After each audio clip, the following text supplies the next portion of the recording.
Optimalisasi teknologi dalam pembangunan infrastruktur di Indonesia. Kementerian PUPR memanfaatkan teknologi untuk mempercepat pembangunan infrastruktur dalam negeri. Menteri PUPR Basuki Hadi Mulyono mengatakan bangunan infrastruktur membutuhkan inovasi dan pemanfaatan teknologi agar bisa terus dilakukan di tengah pandemi COVID-19.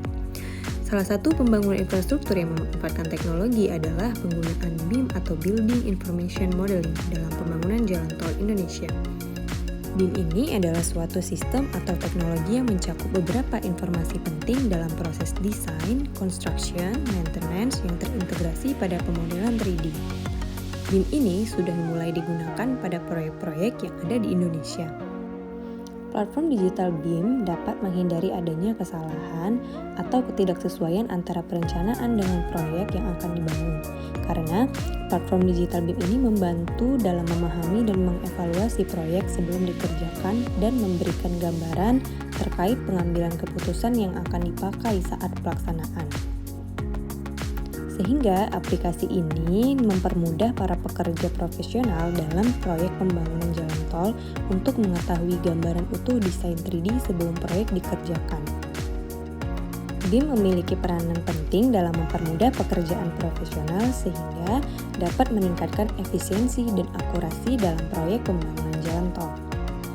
Aplikasi BIM sudah diterapkan di beberapa proyek, seperti pembangunan jalan tol Pekanbaru-Dumai, Jalan Tol Semarang-Demak, Jalan Tol Solo-Kertosono, dan Jalan Tol Manado-Bitung. Untuk terus mendorong peningkatan pemakaian aplikasi BIM dalam pembangunan infrastruktur di Indonesia, maka BPSDM Kementerian PUPR menggelar pelatihan penyelenggaraan proyek infrastruktur dengan metode BIM yang difasilitasi oleh Bappekom PUPR Wilayah 6 Surabaya dan disupervisi oleh Pusat Pengembangan Kompetensi Manajemen. Dengan harapan peserta pelatihan paham tentang BIM baik dalam perencanaan maupun di dalam monitoring pelaksanaan proyek. Sebagai calon ASN di Kementerian PUPR, hal yang dapat dilakukan untuk mendorong penggunaan teknologi dalam pembangunan infrastruktur adalah mengaktualisasikan kemampuan kecakapan digital dasar pada perspektif literasi digital smart ASN. Saat ini, teknologi digital semakin banyak digunakan untuk mendukung rutinitas, tak terkecuali pembangunan infrastruktur yang dilakukan oleh PUPR. Untuk itu, mari terus meningkatkan literasi digital demi mendorong terciptanya Smart ASN. Pembangunan infrastruktur Indonesia tidak lepas dari perkembangan teknologi informasi dan komunikasi. Untuk itu, saya sebagai calon ASN Kementerian PUPR tidak hanya mampu mengoperasikan alat, melainkan juga mampu bermedia digital dengan penuh tanggung jawab untuk membantu terciptanya Smart ASN.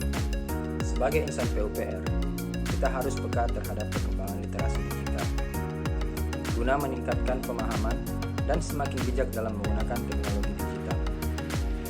Peningkatan kompetensi tersebut pastinya berpengaruh dalam proses penyelenggaraan pembangunan infrastruktur PUPR. Oleh karena itu, mari bermedia digital dengan penuh tanggung jawab. Untuk meningkatkan pembangunan infrastruktur di Indonesia dan mendorong terciptanya Smart ASN, ASN PUPR diharapkan mampu mengaktualisasikan kemampuan, kecakapan digital, budaya digital, etika digital, dan keamanan digital. PUPR sigap membangun negeri.